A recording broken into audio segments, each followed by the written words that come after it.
Yes.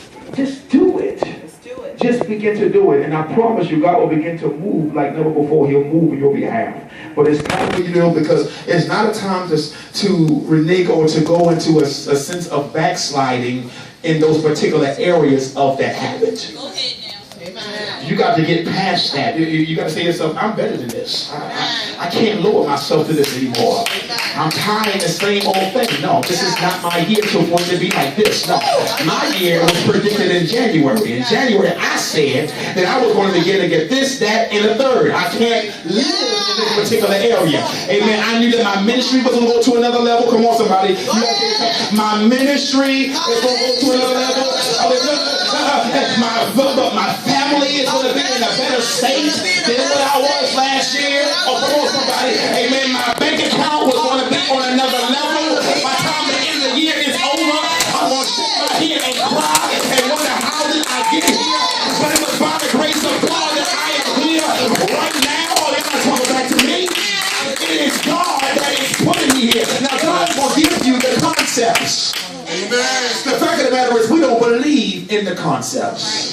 Come on. Wow. Come on, Pat. We want a manna from heaven experience. Yes. Come on, Pat. And certain things ain't going to happen that way. You're not going to get manna this season, y'all. Forget it. Go ahead. It's the corn and the fish experience. Woo! No manna from heaven from here. You are the manna from heaven. Y'all not talking about this. You are the manna from heaven.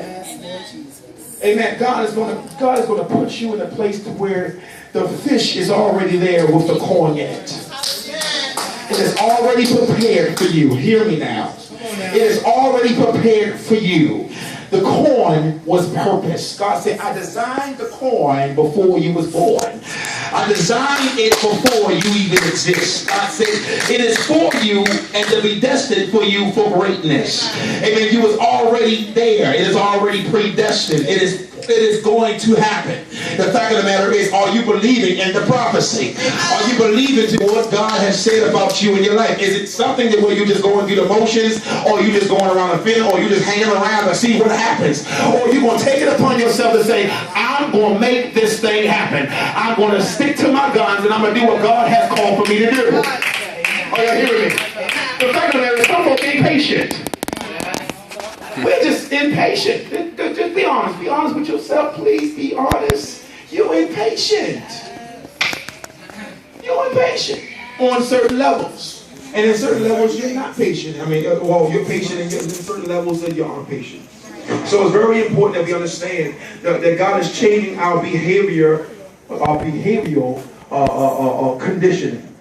He's changing those particular areas in our life, to the point that now we're going to be prepared to break these particular habits in our lives. At the end of the day, you got to say to yourself realistically, set some realistic goals. Realistic goals. Let me begin to work on these things. Let me try to do it for at least about a month. Yeah. I want you to begin to write this down. Let me begin to work on breaking these particular habits and create new habits for myself. Amen. I'm going to spend 3 days to think about it, to process it, and to pursue it. I'm not going to begin to just sit there and just allow anything to be, anything goes. I'm going on with. You cannot live in emotion, y'all. Amen. Emotion is messing you up right now. Emotion is leaving you confused. It's leaving you with a spirit of schizophrenic. Oh my God. Lord help. Talk about it. It's leaving you at a state that you don't even know what time it is. You don't even know what side is up. You're confused. Wow. They didn't want to put you in a state of confusion, because you don't want to get you to this place where you know you need to be. So very important now, because it's hard to break bad habits. It's hard to break them. But we know when there is something that we do over and over and over again, amen, it becomes like second nature. You know, you get past 21 days and to form a new habit after you've been in this particular, street for a long time. It takes 21 days in order for you to come into a new habit. Becomes a natural impulse. Amen, lights. Amen. And so you will keep doing it. So one of the habits that is killing us, that we decide that we skip. One of the things that we're doing is that we are skipping church. Oh, y'all getting quiet on me right now. Church is the best medicine that's going to heal you from your situation. Amen. Oh, yeah, hear me. It becomes easier and easier not to go to church. Yes, it does. When you stay at home because it has become a habit. Yes.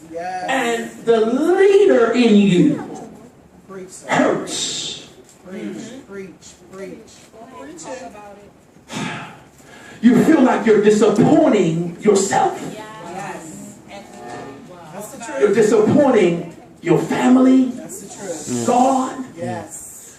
It must come to a point of leadership in you to get past yourself, to the point of becoming what God has called for you to do.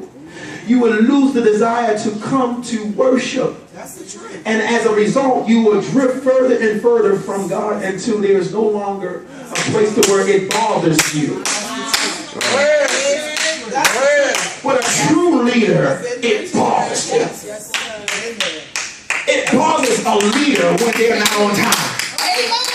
A true leader, amen, would like to be and let certain things just begin to implement and continue. A leader is going to make sure that it is conquered. Are y'all hearing what I'm saying? That's a leader. Because the enemy is saying, I'm going to use this deadly habit to come against the body. I'm going to use this deadly habit to come against you. And so God is saying, I want you to understand that the leader has to come out. Let the leader in you compel you to carry it out. Amen. As a child, God began to deal with me because I really didn't have much of a choice, because I had to come to church, you know. My dad wouldn't allow me to. My mother would not allow me to. I had to go to church. I had to go to church. I had to be attentive to the church. Because that's just what you do. You go to church and attend every Sunday. And some even more than that. All day and all night. I could have stayed out all night long, but I had to be. One thing about it, I was compelled to come to church, and once I got up in age, you know, my dad just kind of, I think I said the story before, my dad just like kind of let me drift and let me find my own way. But then I found myself getting convicted. And I'm like, where's this coming from? Because of what was embodied in me. What was embedded in me.